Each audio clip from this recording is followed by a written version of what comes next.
الكريم وكل مشاهدي نيل الأخبار. كاميرا النيل الأخبار تتواجد الآن في لجنة مدرسة الشهيد مصطفى يسري أبو عميرة بحي مصر الجديدة، والتي شهدت منذ قليل تصويت أو إدلاء السيد الرئيس عبد الفتاح السيسي بصوته في هذه الانتخابات. السيد الرئيس وصل إلى مقر اللجنة في تمام الساعة 9:05، أدلى سيادته بصوته، ومن ثم فتحت الأبواب أمام كل الناخبين من كل الأعمار. ربما يبدو في الصورة من خلف الفئة العمرية الخاصة بالشباب، وهي الظاهرة الملفتة للنظر منذ الوهلة الأولى. إقبال متوسط مع بدايات اليوم الانتخابي الأول لانتخابات مجلس الشيوخ. كما يبدو في الصورة صفوف طويلة من الشباب الذين حرصوا على التوافد منذ صباح اليوم للإدلاء بأصواتهم. بطبيعة الأحوال هناك فئات عمرية تتجاوز هذه المراحل من مرحلة متوسطة إلى فوق المتوسطة.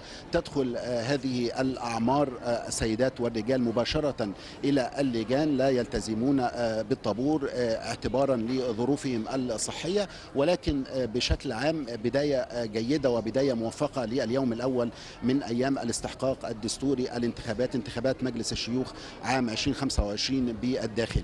في إطلالة سريعة لاستعراض عدد من الأرقام الهامة التي تخص محافظة القاهرة. محافظة القاهرة الكتلة التصويتية الانتخابية تتجاوز 8.5 مليون صوت انتخابي يحق لهم التصويت والإدلاء بأصواتهم في كل الاستحقاقات الدستورية والنيابية. محافظة القاهرة قسمت إلى 10 أو تحظى ب10 مقاعد في هذه الانتخابات من 200 مقعد في 27 محافظة من محافظات الجمهورية. يتنافس على المقاعد العشر أكثر أو ربما تحديدا 60 مرشح، سواء من المرشحين المستقلين أو مرشحي القائمة المغلقة.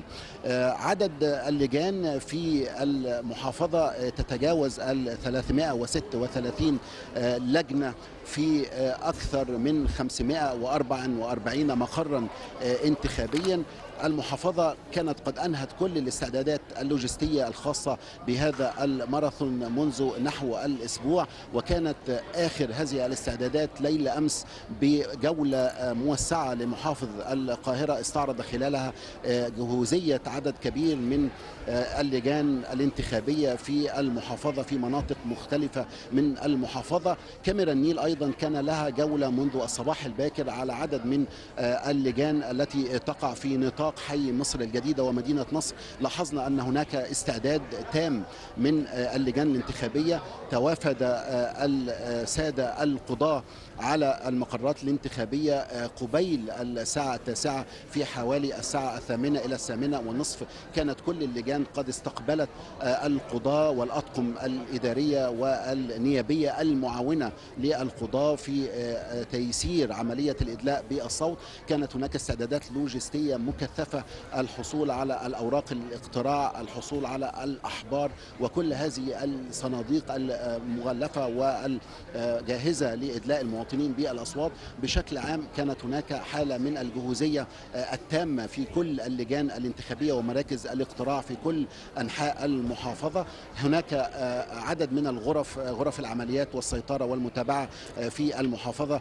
ترتبط هذه الغرفة بالغرفة المركزية لمحافظة القاهرة، ترتبط ارتباط مباشر بغرفة العمليات بوزارة التنمية المحلية، وأيضا غرفة العمليات برئاسة مجلس الوزراء، في تواصل مستمر من المعنيين في المحافظة وفي الجهات المعنية بالتيسير على المواطنين للإدلاء بأصواتهم. كما يبدو في الصورة بدأ عدد كبير من المواطنين مواطني حي مصر الجديدة في الدخول إلى مقر اللجنة الانتخابية في مدرسة الشهيد مصطفى يسري أبو عميرة للإدلاء بأصواتهم.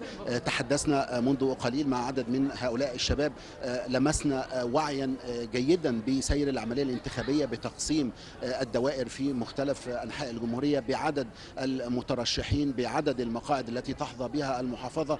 أيضا وعي بأهمية هذه الانتخابات في تحديد الغرفة النيابية الثانية مجلس الشيوخ، وعي بأهمية هذه الغرفة وأهمية المجلس وأهمية أهمية دور المجلس في المرحلة المقبلة، ولمسنا أيضا وعيا فيما يتعلق بأهمية مشاركة المواطن المصري في كل الاستحقاقات الدستورية والنيابية، الإدلاء بصوته لرسم خطوط واضحة للحياة السياسية والنيابية في مصر الجديدة أو في الجمهورية الجديدة. هناك عدد كبير من المتابعين من عدد من الجهات المعنية بمتابعة سير العملية الانتخابية من جهات مختلفة، سواء من الاتحاد الإفريقي، من جامعة الدول العربية، من عدد من البعثات الدبلوماسية التي طلبت من الهيئة الوطنية للانتخابات بمتابعة سير العملية الانتخابية.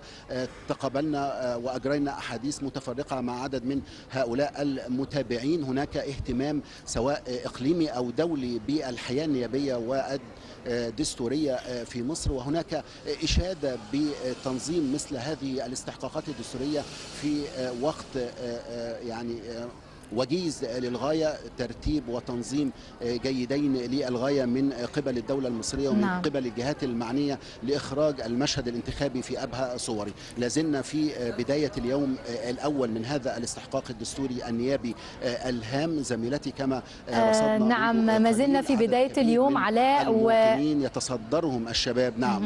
نعم، ويعني وقد أعطيتنا صورة أكثر من واضحة للمشهد الانتخابي في منطقة مصر الجديدة، وخاصة طبعا أنت جاوبت على السؤال اللي هو يعني توافد الجنزي أو الشباب للاقتراع وللإدلاء بأصواتهم. دي حاجة مهمة ومذهلة جدا الحقيقة، وعي الشباب وعيهم بأهمية مجلس الشيوخ. بالضبط تماما. الكاميرا هي بترصد ده، وأنت طبعا وضحت ده، وعلى مدار اليوم أكيد النهاردة وبكرة هنستمر في التغطية معاك وعلى الاطلاع على آخر المستجدات والصور معك من لجنة مصر الجديدة. زميل علاء رشوان من مصر الجديدة.